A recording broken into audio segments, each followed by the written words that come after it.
Hola amigas y amigos, soy el profesor Inda y me complace compartir con ustedes nuestro programa. Antes de comenzar con el tema de hoy, vamos a dar respuesta a la pregunta que habíamos dejado. El campeón mundial de ajedrez en estos momentos actualmente es el noruego Magnus Carlsen y tiene un elo de 2.882 puntos, el más alto jamás alcanzado por ningún ajedrecista. Nuestro tema de hoy es sobre un niño prodigio del ajedrez, José Raúl Capablanca Graupera. Nace José Raúl en el Castillo del Príncipe el 19 de noviembre de 1888. Su padre, José María Capablanca, era comandante español y por eso vivían en el Castillo del Príncipe, una fortaleza española. Su madre, María Graupera, era matancera. El padre de Capablanca era muy aficionado al ajedrez y se reunía con grupos de amigos en su casa a jugar ajedrez. Cuando el niño apenas tenía 4 años, ya conocía los fundamentos del ajedrez. Y un día, cuando su padre jugaba con un contrincante, el contrincante se equivoca en un movimiento. El niño rápidamente rectifica la jugada. Todo el mundo queda asombrado de aquel niño con 4 años que pudiera saber que la jugada era errónea. Capablanca, a los 4 años, meses después, vence a su padre en una partida de ajedrez. Este decide a los 5 años llevarlo al Club de Ajedrez de La Habana. Por cierto, La Habana, junto a las ciudades de Estados Unidos de New Orleans y Nueva York, eran las 3 plazas donde más fuerte se jugaba ajedrez en América. Capablanca sigue yendo al club de ajedrez con su padre y comparte sus juegos de ajedrez con el estudio en la escuela. En 1901, con apenas 13 años de edad, le gana al campeón nacional de Cuba. Comienzan a apodarlo el Mozart del ajedrez. ¿Por qué el Mozart del ajedrez? Wolfgang Amadeus Mozart fue un niño prodigio de la música y comparaban a Capablanca con Mozart. Ya en el año 1904 culmina sus estudios en la enseñanza media con un acumulado de notas excepcional, un currículum de estudio muy bueno, y un beneficiario de la familia, un amigo de la familia, le facilita ir a Estados Unidos a estudiar. Va a New Jersey, el estado de New Jersey en Estados Unidos, para prepararse y comenzar la carrera de ingeniería química. Pero el año siguiente, el año 1905, abandona los estudios, no comienza la ingeniería química y se dedica de lleno a tiempo completo a su gran pasión, el ajedrez. Comienza a visitar el Club de Ajedrez de Manhattan, Nueva York, y ahí se enfrenta con muchos jugadores de ajedrez. En el año 1906, en una simultánea gigante, donde estaba presente el campeón mundial de ajedrez, el alemán Emanuel Lasker, es capaz de vencer a Emanuel Lasker y a todos los rivales. Y este gran ajedrecista, el campeón mundial, se acerca a él, le estrecha la diestra y le dice: joven, usted no ha cometido errores. Capablanca sigue jugando ajedrez en los Estados Unidos, sigue acumulando victoria tras victoria. En los años 1908 y 1909 hace una gira por todos los Estados Unidos, donde efectúa un total de 734 partidas, es decir, juega todos los días en simultáneas durante casi 2 años. De esas 734 partidas gana 703. Incluso en la mayoría de esas partidas Capablanca le daba un peón y la salida a sus adversarios. En el año 1909 es capaz de derrotar al campeón nacional de los Estados Unidos y eso le permite que lo inviten al fuerte torneo de San Sebastián en España. Ese torneo de San Sebastián eran unos torneos donde se reunían más grandes maestros, es decir, todo lo que valía y brillaba en el ajedrez en el mundo. Capablanca va a ese torneo. Los grandes maestros primero subestiman a Capablanca y Capablanca comienza a ganar partida tras partida. gana el torneo. Capablanca es imbatible, sobre todo en partidas rápidas. Lo apodan de ahí en adelante la máquina del ajedrez. Capablanca sigue jugando en Europa, sigue ganando partidas. En 1911 no había rival para Capablanca. Le había ganado a los mejores jugadores del mundo. Reta al campeón mundial Emmanuel Lasker, pero no se ponen de acuerdo. En 1913, Capablanca es designado por el gobierno de Cuba como diplomático. Al ser diplomático en Europa, eso le facilita jugar en todos los torneos que había en ese continente. En 1913 es invitado al gran torneo de San Petersburgo, en la Rusia zarista. Derrota a todos sus rivales, gana invicto el torneo. Capablanca no tiene rivales en el mundo. Gana un torneo tras otro. La fama de Capablanca es tanta que lo consideran el mejor ajedrez del mundo. En 1920, Emmanuel Lasker ya decide entregarle el título a Capablanca. Capablanca no acepta. Capablanca quiere ganarlo en buena lid y le dice: muchas gracias, pero yo quiero que usted me dé la oportunidad en un match de ganar el título. Concertan el match para La Habana, la ciudad de La Habana, en el año 1921. Capablanca gana una partida tras otra, no pierde un juego contra Lasker. Cuando faltan 10 juegos para terminar el match, Lasker se rinde, Lasker abandona.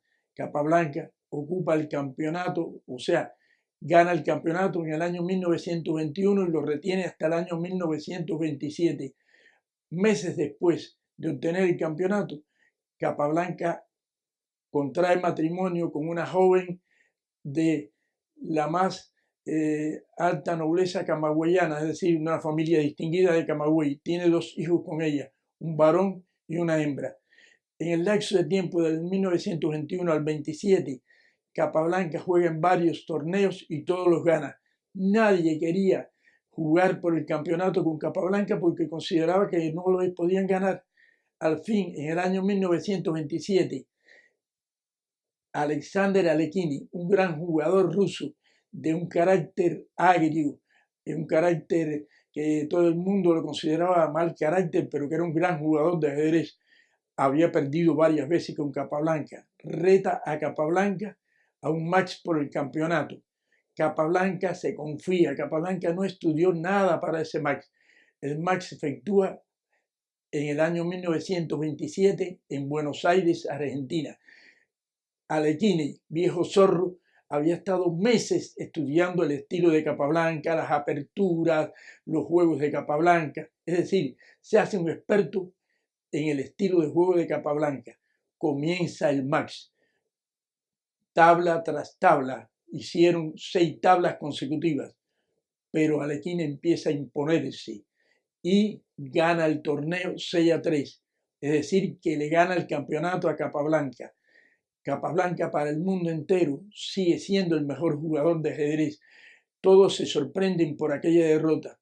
Capablanca le pide la revancha a Alekhine, pero Alekhine no se la da. Alekhine sabía que si le daba la revancha y Capablanca tenía una mediana preparación nada más, lo iba a derrotar como lo había derrotado en otras ocasiones. Empieza una enemistad grande entre ambos. Capablanca pasa el año 1928, fines del año 1928, Capablanca empieza a decaer físicamente, se enferma de hipertensión y cada rato tenía dolores de cabeza. A pesar de eso, sigue jugando ajedrez, sigue ganando torneos. En el año 1936 se celebra en Moscú, Unión Soviética, un gran torneo con maestros jóvenes, grandes talentos.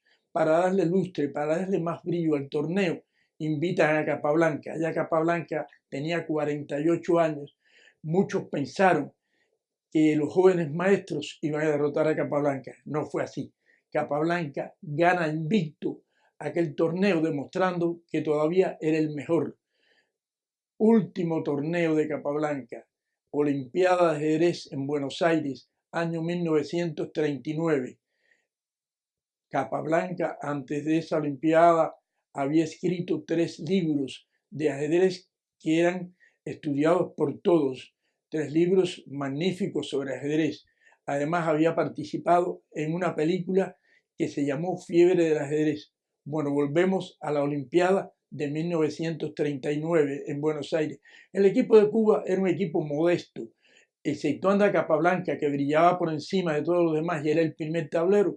Los demás eran jugadores jóvenes de poco currículum en el ajedrez.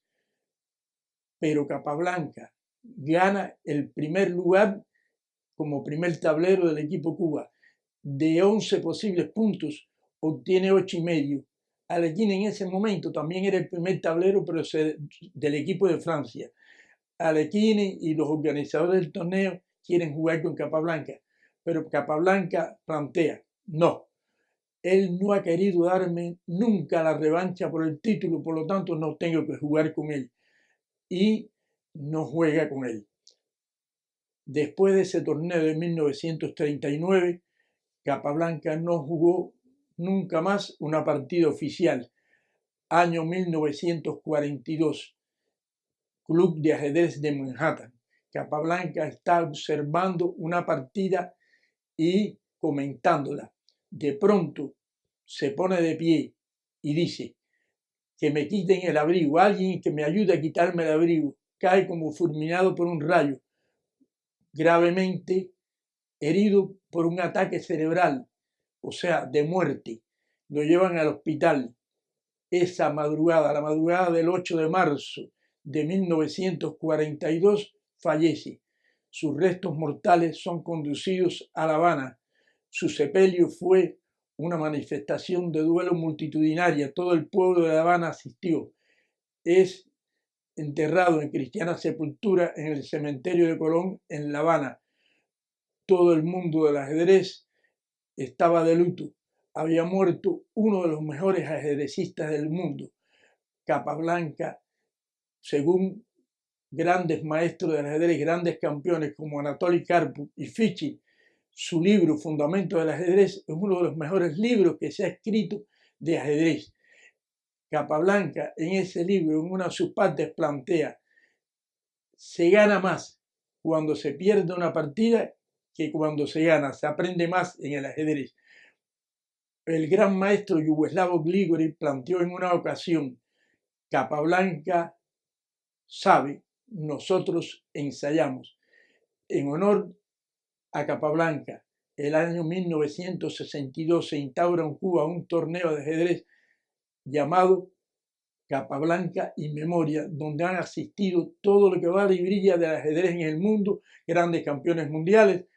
Incluso en el año 1965, el gran campeón nacional y posterior campeón mundial de ajedrez, Robert Fischer, asiste o participa, porque no pudo asistir directamente por problemas, y el hijo de José Raúl Capablanca, un gran abogado, José Raúl Capablanca Graupera, hijo, es José Raúl Capablanca Graupera es el padre. José Raúl Capablanca Simoni, que era el apellido de su madre, un gran abogado y que sabía jugar ajedrez, es el que ejecuta desde La Habana, en el tablero, frente al tablero, las jugadas de Fischer. En ese torneo, Fischer, incluso jugando desde Estados Unidos, quedó en segundo lugar. Para terminar, podemos decir que la gloria de Capablanca es tan grande que, junto con otros grandes deportistas cubanos, como Adolfo Luque, como el gran boxeador Kid Chocolate, dio a conocer, puso en alto el nombre de Cuba en la primera mitad del siglo XX. Ahora vamos a dar nuestra pregunta para el próximo programa. ¿Cuál es el lanzador cubano que llegó a Grandes Ligas con más edad y en qué equipo debutó? Nuestro próximo programa va a ser también precisamente sobre un gran jugador de béisbol de Grandes Ligas y de la pelota nacional, Orlando el Duque Hernández. Y como siempre, no les digo adiós, sino hasta luego.